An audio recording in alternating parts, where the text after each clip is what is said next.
La Côte d'Ivoire a commémoré la 18e journée mondiale de la lutte contre le paludisme le 25 avril 2025 en phase avec l'agenda mondial. Le thème international retenu en 2025 était « Le paludisme se termine avec nous, réinvestir, réimaginer, rallumer ». Une cérémonie officielle présidée par le ministre de la Santé Pierre Demba s'est tenue dans la localité de Montezo, dans le département d'Alépé. L'accent a été mis sur la responsabilisation de chacun face au paludisme.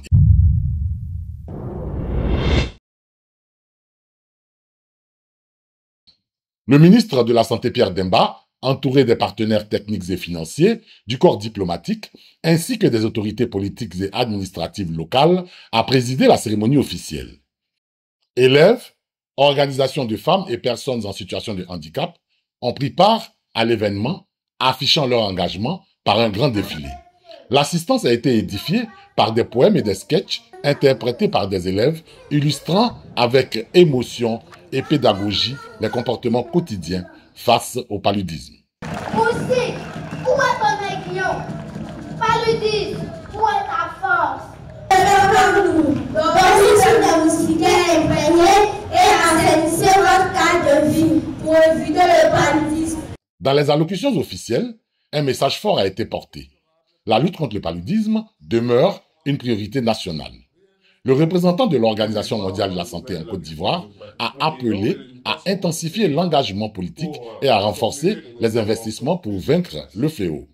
En geste concret de soutien aux actions sur le terrain, des véhicules destinés au transport des intrants médicaux ont été remis à 5 districts sanitaires, contribuant ainsi à renforcer la couverture nationale en intrants paludiques, estimée à 85% sur l'étendue du territoire national.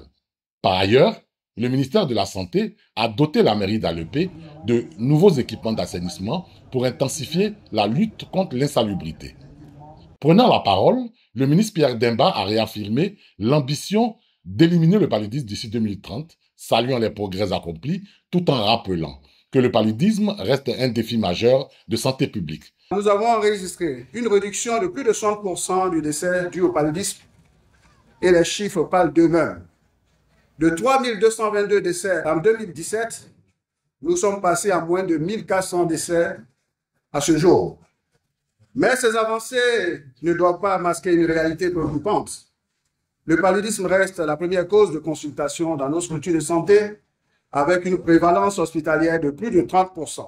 Il a donc invité les populations à intensifier les actions d'assainissement du cadre de vie, condition essentielle à l'atteinte des objectifs. Faisons de l'assainissement de nos localités une priorité. Utilisons correctement les moustiquaires imprégnés. Consultons dans les 24 heures. Dès l'apparition d'une fièvre, n'oublions pas, le test et le traitement simple contre le paludisme sont gratuits dans nos centres de santé publique. On reprend. Une dernière fois. On s'applaudit. En prélude à cette journée, Alépé avait déjà connu une ferveur particulière avec une grande marche de sensibilisation des élèves et diverses activités sportives contre le paludisme, précédées d'une campagne de sensibilisation ciblant le milieu scolaire et les femmes.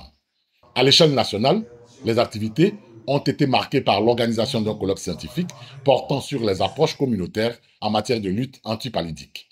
Cette 18e journée mondiale a été l'occasion de renouveler l'engagement du pays et de ses partenaires en faveur d'une Côte d'Ivoire sans paludisme à l'horizon 2030.